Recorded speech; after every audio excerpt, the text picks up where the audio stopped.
Hi everybody, my name is Anthony and I'm a studio librarian here at the Sachem Public Library. Thank you for joining us today as we do our do-it-yourself mini garden sign. So this is going to be a two-part project.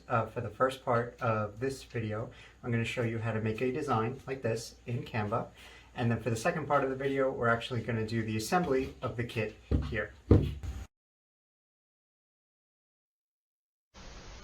For the first part of our tutorial, we're going to create our garden sign design in Canva.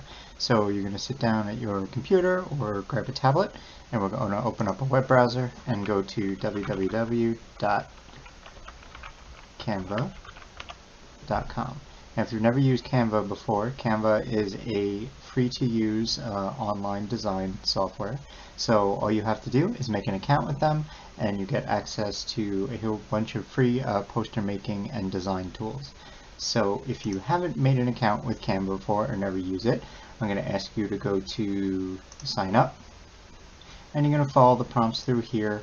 You can attach it to a Google or Facebook account if you're comfortable with that, or you can go out with their sign up through email process.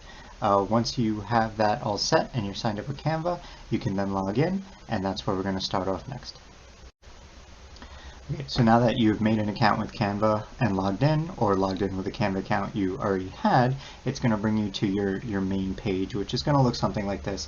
Sometimes it may look a little different, but the basic controls are all going to be the same. What we're going to be looking for is in the top right, we're going to look for Create a Design. Now when you click on Create a Design, it's going to drop down a whole bunch of recommended sizes or give you some templates to do different projects. So just for your own information, there's presentation, poster, infographic, and all that type of stuff, as long as regular flyers. In this case today, we're going to be making a custom size that's going to fit onto our sign. And this is going to be really important. So we're going to go down to where it says custom size. Right down here, you have this little plus right here. We're going to click on it, and then it's going to pop up this little box. So the first thing we're going to change is right now it's set to pixels as far as your default, like how it measures the dimensions. So we're going to click on pixels. You're going to get a little drop down, and we're going to switch it to inches. So now we're going to set our work area in inches. So in this case, we're going to do a width of 14 inches and a height of 9 inches. And once I have that in, all I have to do is click that box to do Create New Design. And what it gives us is a blank template that's 14 inches wide by 9 inches high, and this is going to fit perfectly when we go to engrave your design in our laser engraver onto your wooden sign kits. Okay, now that we've created our 14 by 9 workspace, we can actually start adding stuff to it, like text and images and different things like that. So Canva is actually pretty powerful. There's a whole bunch of different menus and things that you can add. For the purpose of this program, we're going to focus on elements in this little toolbar on the left and text. Just a quick note, Canva is free to use all of its basic features, but there also are resources on Canva that are paid. So I'm just going to go over real quickly how to tell the difference. So if I go down to something like photos, when you scroll over any of these sample photos, you'll actually see in the bottom right hand corner it will be free, and some of them, depending on the subject, like if you search for something and there's something very specific you're looking for, it could actually have a little prompt asking you to buy that particular image. For this program, you don't have to buy anything. There's more than enough here. It's just something to take a look for if you really like an image or something like that. Just double check that it's free before you start trying to use it. Okay, so next we're going to pop over to the text menu. So on the left, you'll see all of these. We're going to go to where it says text, and this is where we're going to start here. So there's a couple of ways to go about this. We can use this little add a heading area up here. If I click on that, it will add this little heading over on our workspace, and we can customize this however we want. So in this case, I'm going to click on there. I'm going to backspace the text that's currently there and change it to something basic for now. Okay, so there's not much to this font right now. It's very basic, no design, but we can change this. So up in this corner up here, you'll see this little drop down where it says Open Sans Extra. it's actually an area where you can click and you can see some of the fonts are available. And here, like I was talking about before, anything that doesn't have any markings is free. Anything with like a little crown like that, they'll ask for a fee for. So we're going to stay away from those. But in this case, I can click around all these different fonts. I can see what they look like. And I click on them, and it'll give me an example of things I can do. Now with that, I can also change the font size, which is the size of the text. So I can click increase. I can make it bigger or smaller. I can make it bold by clicking this B here. I can underline it. They have a little effects feature here, so I can go in and add a little bit of a drop shadow, and I can mess with all this here for things to move around. So feel free to experiment, explore, see what this this program can do. So in this case, as an example, I'm just going to keep this up here. Now, once you kind of have the effects and the sizing and all that, you can move it around. We could do this at any point during our project, but this lets us kind of customize where we want things to be on our sign.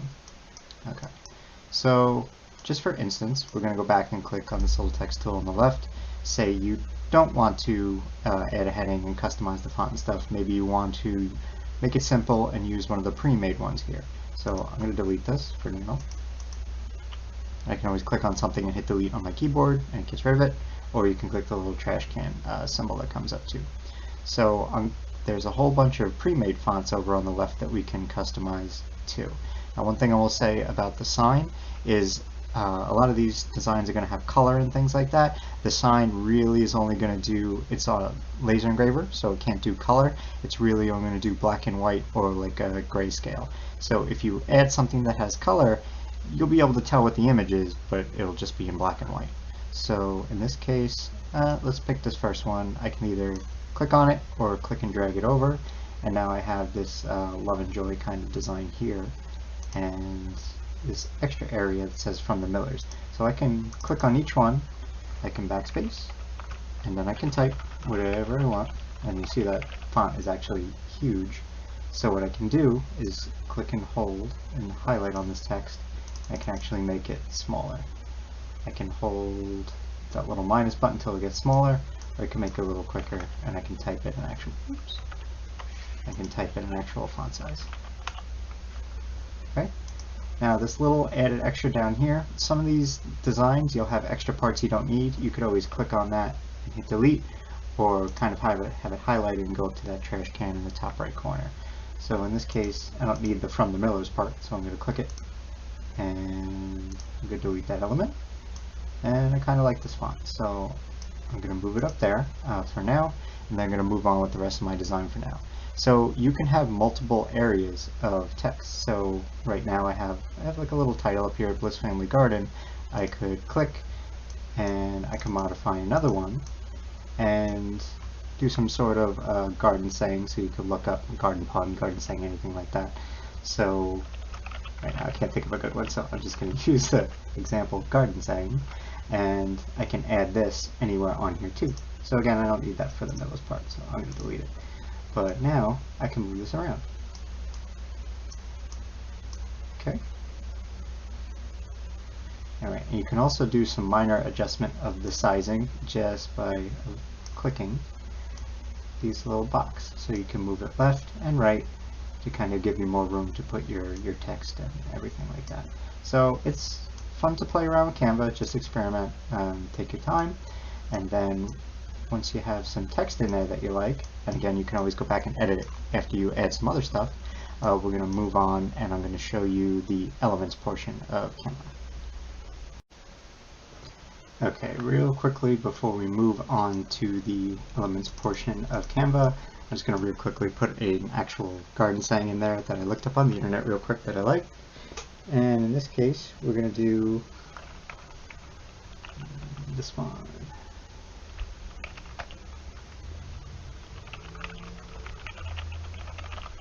So we're going to do a beautiful garden is a work of the heart. So I kind of like that saying. Maybe I'll go back and change the font later. Remember, I can always click down here, even if it's one of the pre-made ones, and change the font again. So let's put that there. Let's make that font a little smaller.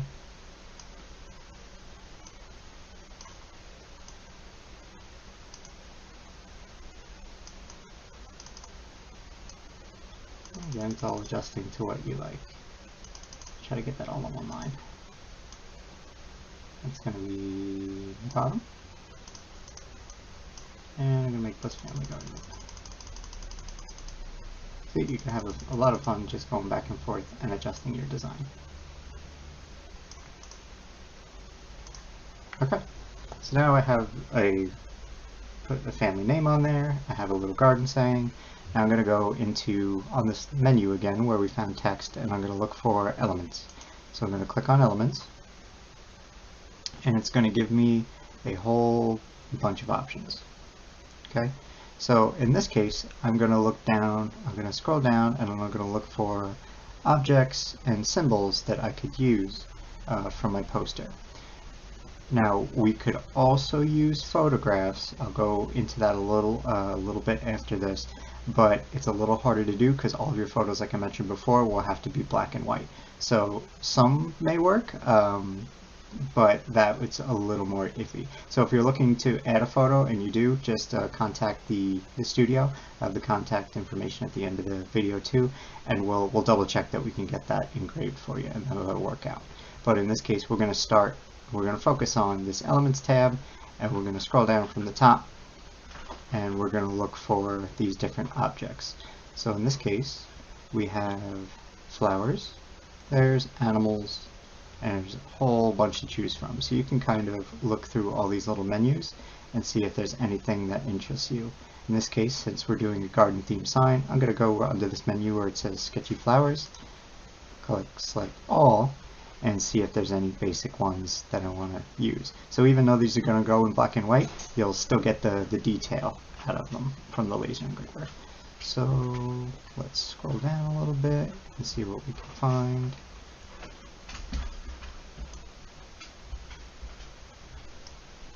So you have a lot of options for what you could do here.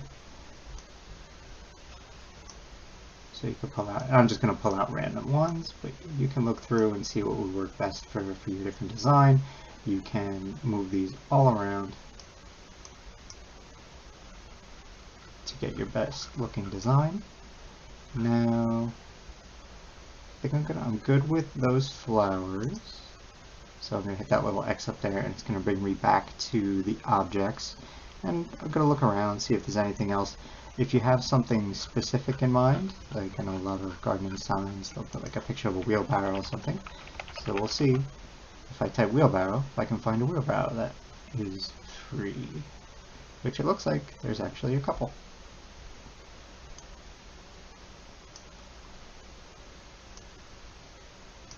So you could always, oh, I accidentally picked a paid one. So you gotta watch out for that little crown. So I'm gonna go to the one where it's free. Okay.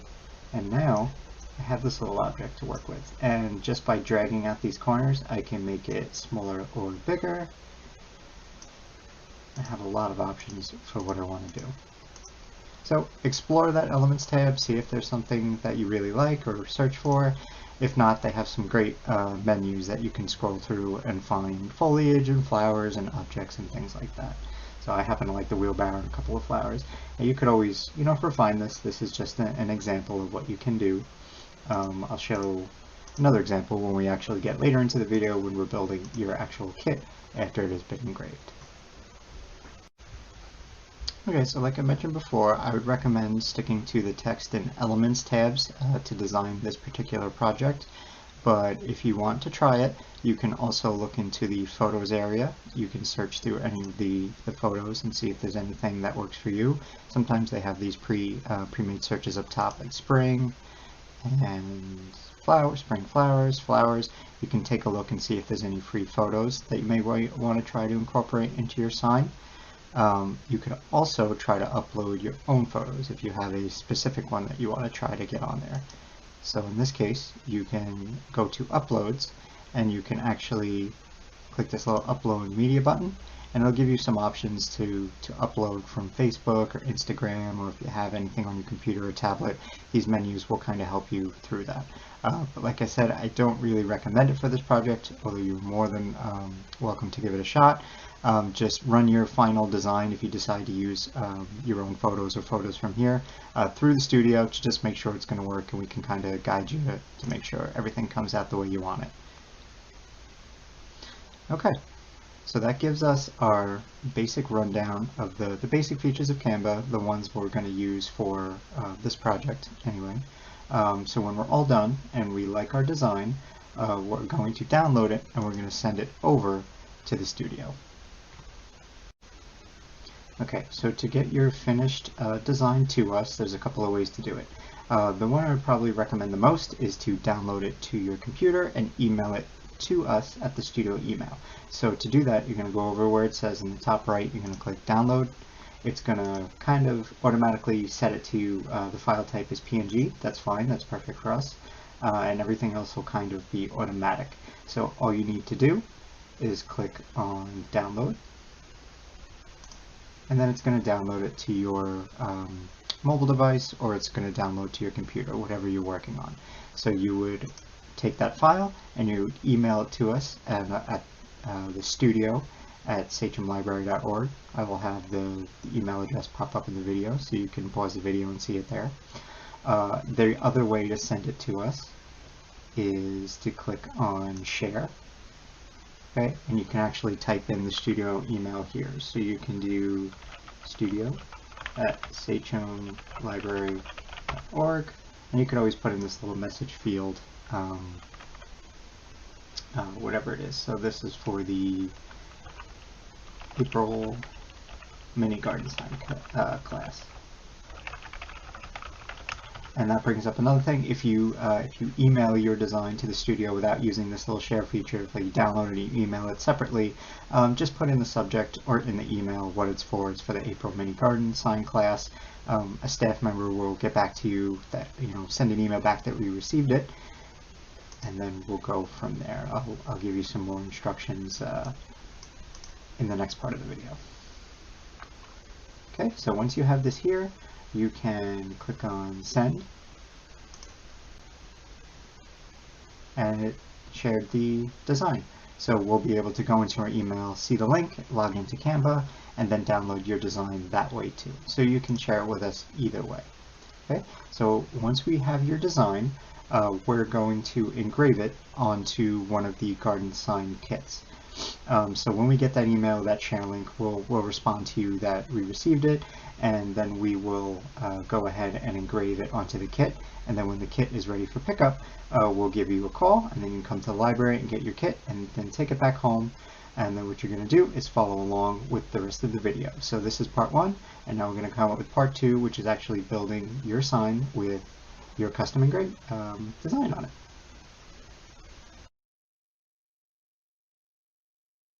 Okay, to start this project, we're going to lay out our two posts for the project. So these posts are going to come with markings to help you kind of lay out your signboard. You can see here and here. So the signboard is actually going to go between these two markings. I'll show that as we put it together. The only thing, when you receive your kit, you're not going to see these little tiny holes in the feet. This happens as you screw in the top boards. So do not worry about these little holes yet. You're just going to kind of focus on these markings. And when you lay this out, if you have a tape measure or a ruler handy, it's best to kind of lay this out and get these about 11 inches apart. Okay, this will help you line up your boards for the next step. Okay, so now we have this laid out. We're paying special attentions to our markings that our signboard's going to go onto. We're going to grab the top board from the rest of the kit. So on the sides or on the edges of these boards, we're going to actually have them numbered. So it's easy to kind of get them back together, and so your design is not like a puzzle piece trying to go back together. So we're going to look on one of the sides for a number 1. So once we have that, we're going to pay attention to these little markings on top. Now these are alignment markings that are going to help you kind of just drop this right onto your signpost. So as you can see, your first board up here is going to lay on top of the legs right below those lines that are drawn on there. And you're going to line up these two little markings on either side of the post. So take your time. It's going to move around until we get further into the project, but this just gives you something to start with. And we can always adjust the boards a little bit later, but this gives us our basic layout and we know where to start. Okay, so now we're going to start grabbing the rest of the boards in our kit. Now we will have them, like I said, marked on the side 1, 2, 3, 4, 5, but to get them centered, we're going to use your design. So you may have to play with moving around a little bit. Now these boards on the edges, just for a more of a rustic look, they're meant to be offset. So don't worry about these edges lining up. They're not meant to. Worry about how your design lines up. Okay? So we're going to gently put that there. Now we're going to look for the board that has number 3 on the side. I'm going to grab that. And then I'm going to use the design to kind of get it all together. So now I'm going to look for number 4.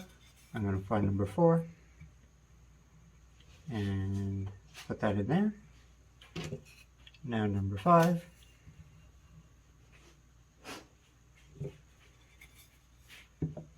And number 6. Okay, so move this a little bit. So we did those alignment marks on the top, and now we can pay, there's also alignment marks on the bottom, okay, to help you get the legs nice and square and straight.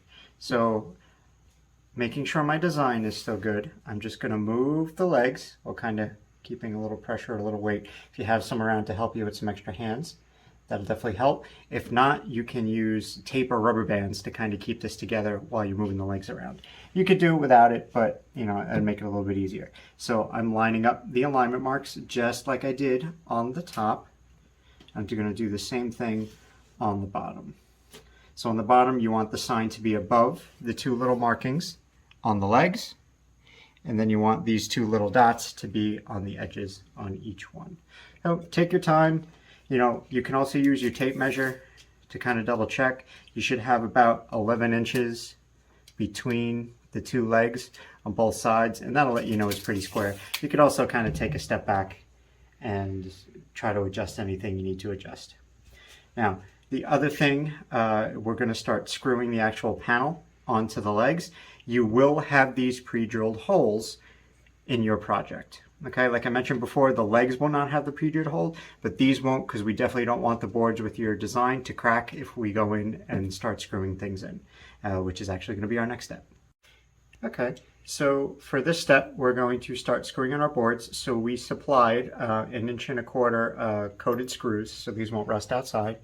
You can use the screwdriver, like I mentioned before, and since we started the pre-drilled holes, it should be pretty easy going in, and then as the screw starts to go into the bottom leg, you may feel more resistance, but you keep screwing it down until the screw is about flush with the actual the top board. Okay, and you're going to go and do that for each one. So in this case, if you want to use a drill to make it a little quicker, you can do that too. So whichever way, you guys can go around and screw all these in, and then we'll be back. Okay, now your project is pretty much complete as far as the building portion. So you have all the screws in there and everything is nice and sturdy and ready to go outside. Just a couple of things. This is like a softer pine board. So as much it'll last outside a season untreated. If you want it to last longer, you definitely have to stain it or paint it or polyurethane it. That'll be up to you, however you want to do to finish your sign. But I would definitely recommend putting some sort of coating on it. It'll last quite a bit longer outside, and it won't weather quite as fast either. The other thing is when you're knocking these into the ground, they should just push in, but if you have to use a hammer just to kind of give it, if it won't go and you have to use a hammer just to give it a little more of a push, just make sure you gently hit the tops. Do not hit this board here. We don't want to put the kind of the pressure on the screws here. So just very gently tap it in at the top and the bottom. And you probably won't even have to do that. You can most likely just push it on into the ground. Okay. you for joining us today. We hope you enjoyed the project. As always, if you want to send us a picture of your completed project to the studio@sachemlibrary.org, we always love to see your completed work.